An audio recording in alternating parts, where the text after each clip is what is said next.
ఈరోజు బ్రహ్మాండంగా పోలింగ్ జరుగుతుంది. ఈరోజు ముఖ్యంగా ప్రతి ఒక్కరు కూడా జగనన్న నాయకత్వాన్ని కోరుకుంటున్నారు.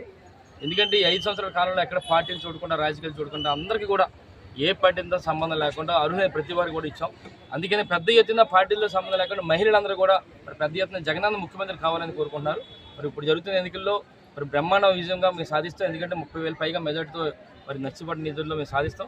దానికి కారణం అంటే కేవలం జగనన్న పథకాల వల్ల జగనన్న మీద అభిమానంతో ఈరోజు ప్రజలందరూ కూడా ఆయన నాయకత్వాన్ని కోరుకుంటున్నారు. నచ్చిపడిన నిధుల్లో బ్రహ్మాండంగా 30,000 పైగా మెజార్టీతో నేను గెలుస్తాను. Thank you sir.